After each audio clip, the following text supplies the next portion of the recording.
let's assume that you have your curve like this, or you have your curve like this. Then you now have a straight line. You now have your straight line. So what you are having here is your quadratic curve, and what you have here is your linear line. The solution of one linear, one quadratic equation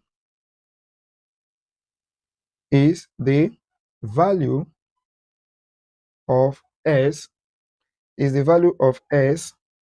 at the intersection between the linear line and the quadratic curve. So where is that going to be? It's going to be here. You find the value of s at this point, find the value of s at this point. That's the two places that the linear line intersects with the quadratic curve. In this case also, you find it, let's call it point A and call this one point B. So how do you find it? Remember, here is your s axis and here is your y axis. So you trace it to find the value of x at this point. You also trace it and find the value of s at this point. So you can call this one your x1, you can call this one your x2. Likewise, this, you are going to trace it to find the value of your s here, trace it down to find the value of your s. You can as well call this one s1 and call this one what? S2.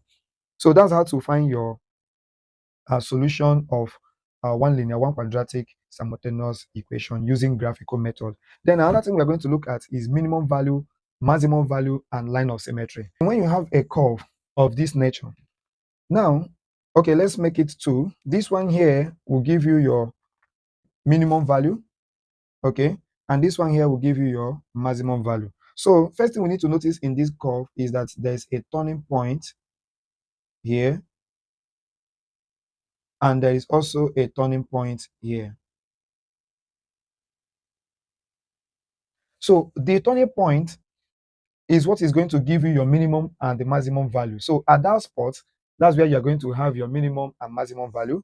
So what can we conclude from that? The minimum or maximum value is the value of y at the turning point. So in this case, when you trace this and find this value here, it becomes your maximum value. And here, when you also do the same, this one will give you your minimum value. Then when it comes to line of symmetry, we also use the same turning point in finding our line of symmetry. So line of symmetry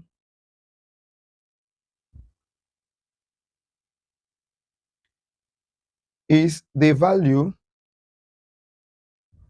of s at the turning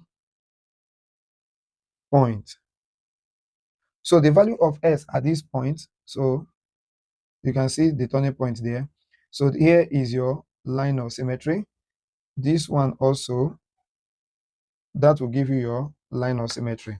So here is your line of symmetry,